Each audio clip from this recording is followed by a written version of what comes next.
Hola a todos y todas, mi nombre es Luis Guilherme Arcaro Conci, yo soy profesor de la Pontificia Universidad Católica de San Pablo y mi intención hoy es, desde la invitación de los colegas, presentar un video con algunas opiniones sobre el sistema presidencialista, específicamente o especialmente en Brasil, pero también algunos contactos, algunas comparaciones con otros sistemas latinoamericanos. Bueno, bien, la primera cosa que creo que es muy interesante es pensar que el origen del presidencialismo es algo americano, pero los cambios que se produjeron en los presidencialismos en Latinoamérica en verdad producen una realidad o un sistema de gobierno que tiene sus particularidades. O sea, es verdad que la influencia norteamericana en nuestro presidencialismo es muy importante, es muy grande, es muy profunda, pero en verdad los sistemas de gobierno como los modelos de división territorial de poder y otros temas pasan en verdad por cambios que tienen mucha relación con cuestiones que son puramente nacionales. Ejemplo, la realidad la realidad democrática, el sistema de partidos, los modelos constitucionales, las fuerzas políticas otras como los militares, la sociedad civil, de entre otros, ¿no? O sea, es importante comprender eso, que es posible que exista una raíz, ¿no?, del sistema presidencialista, sí, digamos, en el tema del diseño constitucional, pero en la realidad constitucional los efectos pueden ser muy diferentes. Bueno, entonces aquí creo que existen dos cosas que son muy importantes. La primera es la influencia del modelo norteamericano en los sistemas presidencialistas latinoamericanos, ¿no? Digamos que los grandes principios del sistema norteamericano fueron adoptados en nuestra región, ¿no? O sea, un modelo donde una autoridad política que después de elecciones, ¿no?, nacionales mayoritarias asume las funciones de jefe de gobierno y jefe de Estado. Puede ser diferente, por supuesto, en sistemas nacionales que sean federales o unitarios, ¿no?, porque en los federales tenemos una diversidad de jefes de gobierno, pero un solo jefe de Estado. Y en los sistemas unitarios esto es muy diferente, ¿no? Tenemos un jefe de gobierno que también es jefe de Estado. Entonces, elecciones mayoritarias y una autoridad que adopta o que ejerce la jefía de gobierno y la jefía de Estado. Segundo, y muy importante, la inscripción constitucional de los poderes de los presidentes de la República, ¿no? Sea una constitución escrita que dibuja las funciones de los presidentes y además las responsabilidades. O sea, no solamente la responsabilidad, digamos, penal común, pero también la responsabilidad política, o sea, el proceso de impeachment. Eso también está en la raíz norteamericana y fue adoptado en Latinoamérica. Además de eso, es importante entender la relación entre el jefe de Estado, que también es jefe de gobierno, en el plan nacional, ¿no?, y con los otros poderes. O sea, adoptamos también un sistema de separación de poderes que adoptaron los Estados Unidos. Bueno, creo que esos son, digamos, los grandes principios del sistema presidencialista. Pero en Latinoamérica existe algo que es muy importante también pensar, ¿no?, que es el proceso de fortalecimiento de la figura presidencial. O sea, lo que decía el maestro Jorge Carpizo cuando dibujaba la idea del hiperpresidencialismo. O sea, un modelo donde los checks and balances, ¿no?, los mecanismos de control del poder sobre el presidente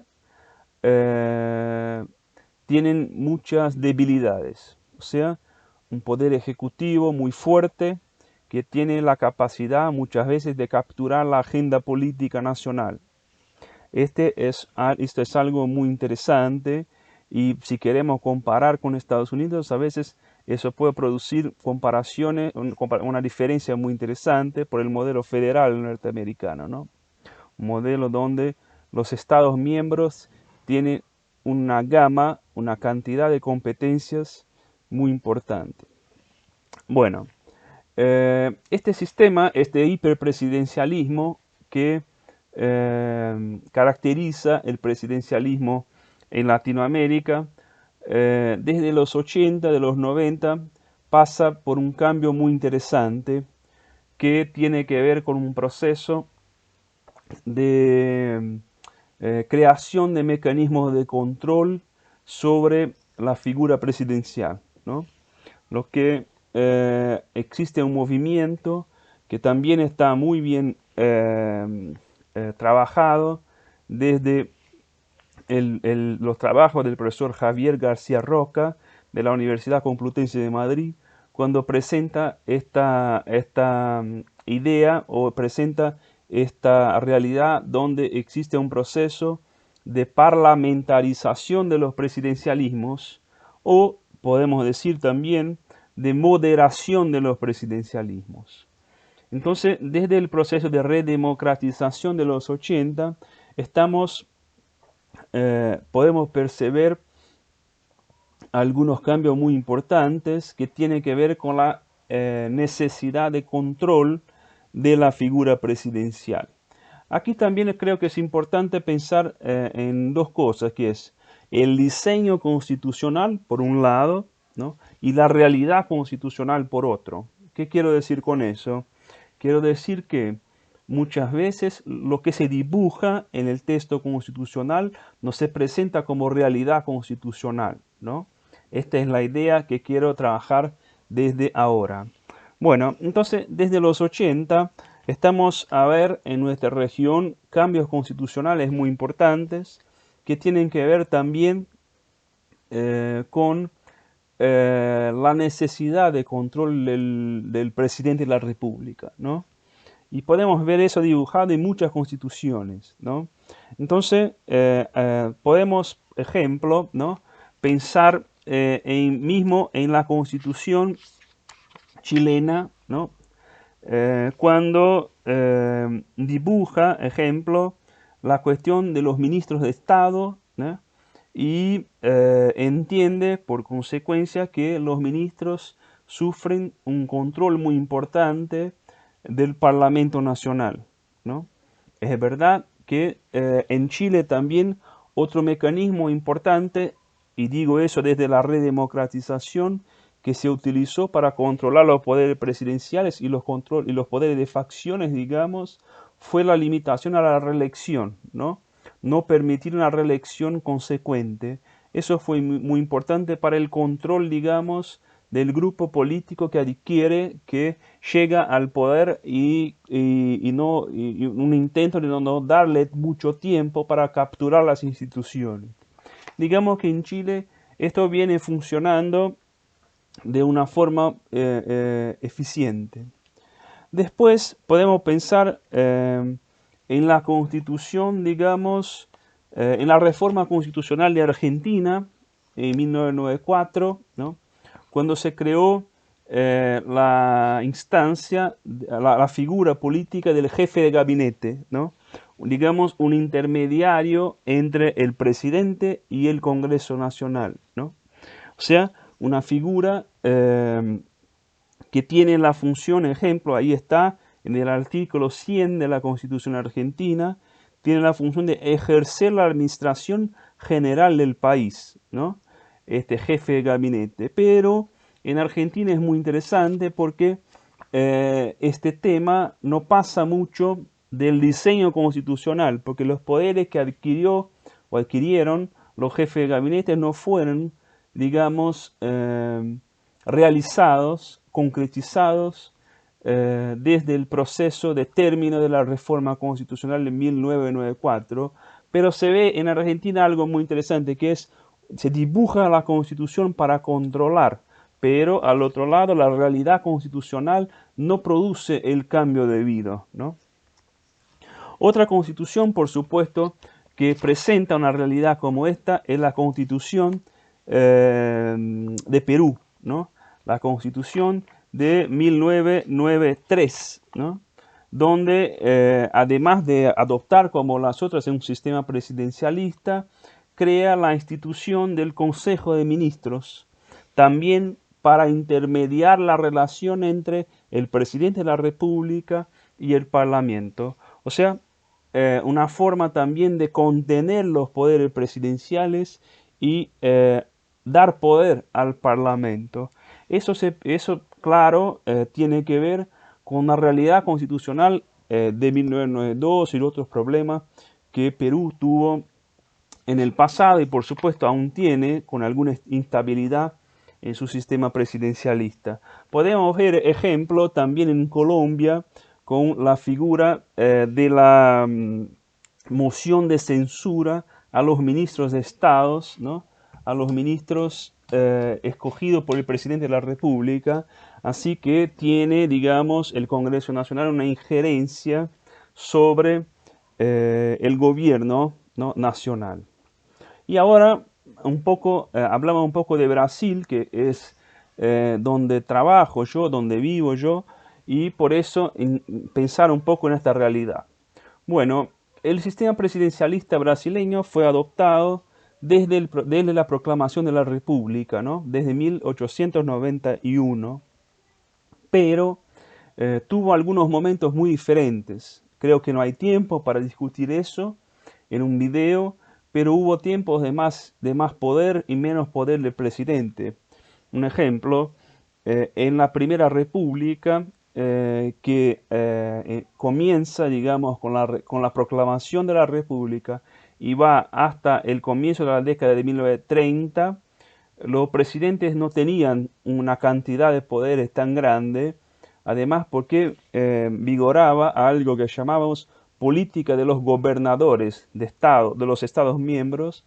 O sea, los presidentes tenían la necesidad de apoyo político de esos gobernadores para, digamos, que su gobierno sobreviviera. Desde la década de 30 vivimos un proceso de centralización, ¿no?, y más empoderamiento. Es el caso del gobierno Getúlio Vargas, principalmente entre 1937 y 1945, lo que llamamos de Estado Nuevo, que fue un tiempo donde el presidente puso en intervención todos los Estados miembros, todas las asambleas provinciales o estaduales estaban cerradas, el Congreso Nacional estaba cerrado y el presidente no solamente creaba toda la legislación por decretos leyes, pero también, además de eso, nombraba los interventores en los estados. O sea, fue un momento donde el presidencialismo llegó a un ápice, a un plan más alto. Después viene la redemocratización de 45, ¿no?, digamos, y después también el proceso de centralización el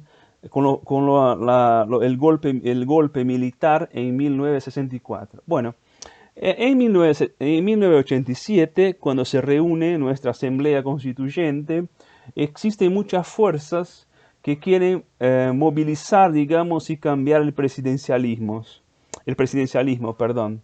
Existe una fuerza política muy importante, parlamentarista, ¿no?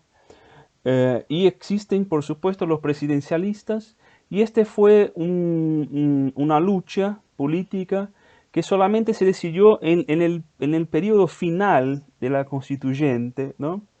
Por eso el sistema presidencialista brasileño no tuvo problemas en el dibujo, porque había una fuerte presión por el parlamentarismo en Brasil.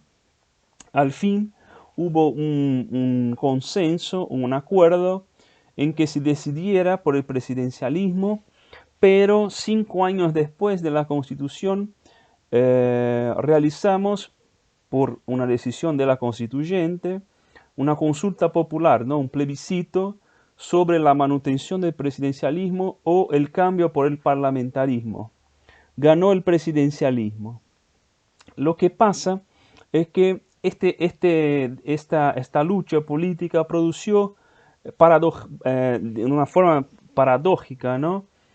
Una realidad donde el presidente de la República se tornó muy poderoso, porque además de tener sus competencias, ¿no? De jefe de Estado, de jefe de gobierno, tenía un expediente normativo llamado medida provisional, medida provisoria, algo como los decretos de necesidad de urgencia que existen en Argentina y otros sitios de Latinoamérica. Pasa que después, en 1996, ¿no? El Congreso Nacional produce una reforma a la Constitución para que se alcanzara una disminución del espectro, digamos, normativo de las medidas provisorias, ¿no? Y con eso pasó y se mejoró, digamos, la utilización de este expediente por los presidentes. Eso no quiere decir que la medida provisoria no fue más utilizada, la medida provisional sería, creo que en castellano, pero hubo una disminución de su utilización. Esto fue muy importante. Pero hay algo en el presidencialismo brasileño que tiene similitudes y diferencias con otro presidencialismo, perdón, que es una realidad presidencial donde existe un presidente de la República muy fuerte, ¿no? Muy poderoso en sentido competencial, pero al otro lado un sistema de partidos muy fragmentado, ¿no? El sistema más fragmentado de Latinoamérica, algunos dicen un sistema más fragmentado del mundo, donde en el Congreso Nacional están algo cerca de 23 o 24 partidos políticos. Eso produce una dificultad muy intensa que tiene que ver con la formación del gobierno. En verdad, no la formación, ¿no? Pero la manutención o la estabilidad del gobierno. Pasa que los gobiernos tienen que crear una coalición muy grande para gobernar. Algo actualmente como 10 partidos o 12 partidos para que pueda sobrevivir, digamos, y para que el Congreso Nacional pueda también aprobar las políticas creadas por el presidente o por el gobierno. Eso, además de eso, es muy importante entender que los presidentes, los gobiernos federales necesitan también del apoyo de los gobernadores de estado, y cuando no lo tienen se crean problemas muy importantes, y eso dibuja algo que llamamos presidencialismo de coalición. O sea, no existe sistema presidencial o no existe un gobierno federal sin una gran coalición. Y eso dificulta mucho el proceso de gobernar, ¿no? Esto no es nuevo, ya existía en la época de 45, 46 hasta los 60, pero se agravó porque fueron creados muchos partidos en Brasil. Algunos presidentes, desde la redemocratización, ¿no? Desde la Constitución, pudieron gobernar, digamos, con más estabilidad, pudieron crear grandes coaliciones. Fue el caso de Fernando Henrique Cardoso, ¿no? Es verdad que en aquella época había menos partidos, pero también fue lo que pasó con Lula da Silva, ¿no? Fue lo que pasó en un periodo con Dilma, fue lo que pasó con Temer, que sucedió a Dilma. Pero llegando al gobierno Bolsonaro, pasó algo que produjo un gran cambio, porque el presidente Bolsonaro decía en la campaña que no haría acuerdo con los partidos políticos. Y cuando elegido, decidió que iba a gobernar no con los partidos, ¿no? Sedimentados apoyando el gobierno, pero con las bancadas, con los grupos políticos, o sea, los grupos del agronegocio, los grupos evangélicos y otros grupos. y se negó a negociar con los partidos políticos. Esto produjo en el primer año de gobierno una debilidad muy fuerte. El gobierno no pudo aprobar las políticas y fue el año donde más decisiones tomó el Congreso Nacional en contra el presidente de la República. Digamos, si comparamos al periodo de redemocratización, fue el periodo donde el Congreso más anuló decisiones del presidente. Es algo interesante porque muestra que el presidencialismo de coalición es una necesidad en un sistema multifragmentado y el presidente de la República no entendió eso. Además de eso, el presidente en este momento no está en ningún partido político. Es la primera vez en la República que eso pasa. O sea, no tiene apoyo ni de un partido suyo, ¿no? No está en partido ninguno. En verdad, intenta crear, ¿no?, un partido político. O sea, este modelo del presidencialismo de coalición que tenemos, que demanda para que el presidente pueda utilizar sus competencias, o sea, ¿no? Yo hago una comparación con un león, ¿no? En verdad, si miramos la constitución brasileña, se ve un león, ¿no? Tiene un montón de competencias muy fuertes, puede vetar parcialmente, puede crear ley, puede capturar el proceso legislativo, puede tomar una porción de decisiones. Pero para todo eso existe la necesidad de que tenga apoyo de un grupo o de partidos políticos que son nacionales en Brasil. Y cuando no tiene este apoyo, existen algunos riesgos. El primer riesgo es no gobernar, no poder implementar las políticas que quiere. El segundo riesgo es el impeachment. Fue lo que pasó con Collor de Mello en 1992, que también no tenía una base política fuerte, y fue lo que pasó con Dilma Rousseff en el segundo mandato. O sea, este es un efecto muy interesante de un sistema como ese. Así que, para terminar, algunas ideas que solamente lanzo, el sistema presidencial brasileño tiene características muy propias.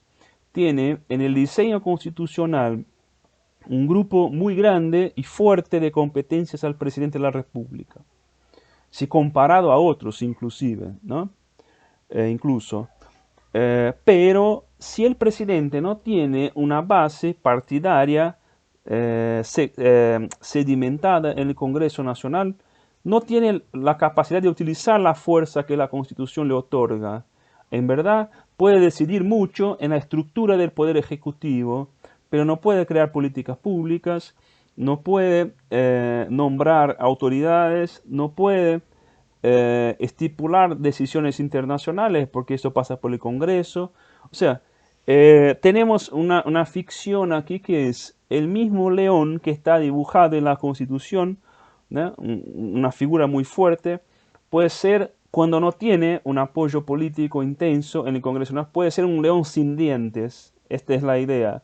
O sea, pasa que la idea, y volvemos al comienzo, la idea del hiperpresidencialismo, que estuvo muy bien dibujada desde a mucho, en Brasil sufre algunas consecuencias muy importantes, que es, en un sistema de partidos muy fragmentado, si no tiene apoyo consolidado, el presidente no gobierna. O sea, tiene el veto producido por el Congreso Nacional puede, digamos, inviabilizar, no viabilizar el gobierno.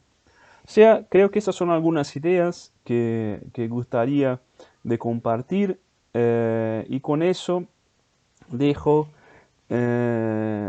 mis datos, ¿no? Si quieren enviar un mail, enviar un mensaje, ¿no? Pido a los colegas que pongan mi mail y es eso. Muchas gracias por el espacio y que tengan buenos momentos académicos.